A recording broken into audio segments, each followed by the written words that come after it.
In January 2026, the United States government released 6 million pages of evidence, then hid 2.5 million of them, called it transparency, closed the case and moved on.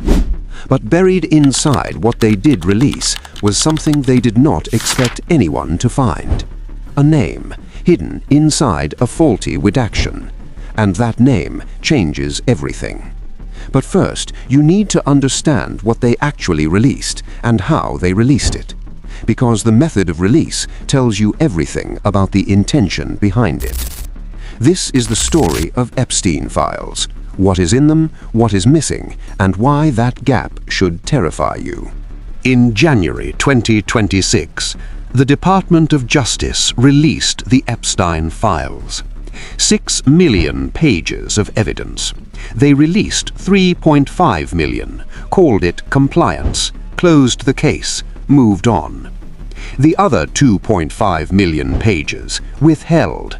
No explanation, no timeline, no appeal process.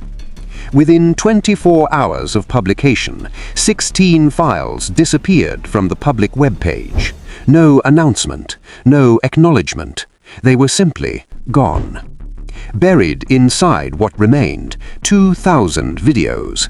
No index, no search function, no way to find them unless you already knew exactly where to look. The Department of Justice disabled automated crawling. Technically public, practically invisible. Then someone discovered the redactions were faulty. Thousands of blacked-out pages, names, dates, entire sections reduced to solid black bars. Copy the black bar, paste it elsewhere. The hidden text appeared underneath. The government had not removed the information. They had painted over it and left the original underneath. This is the organization that decided which 2.5 million pages you do not need to see.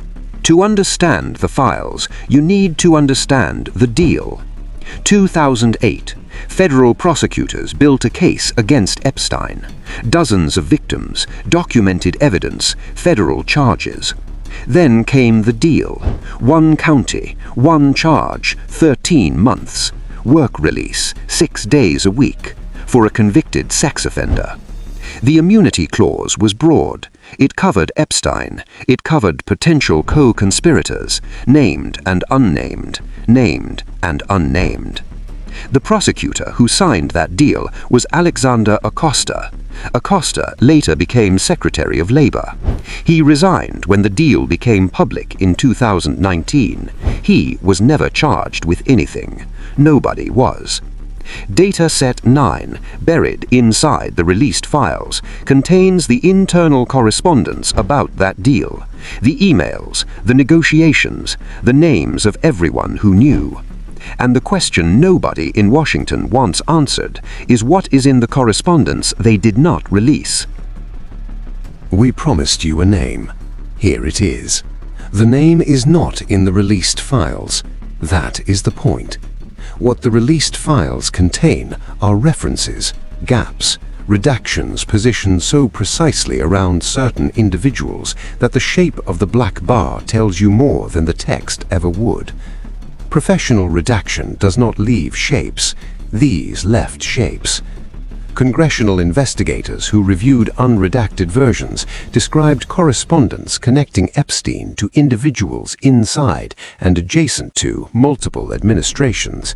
Democratic, Republican, it did not matter. The immunity deal covered unnamed co-conspirators. Unnamed. In a federal document. That means someone knew the names and chose not to write them down. That is not an oversight. That is a decision. Here is what we know. 6 million pages exist.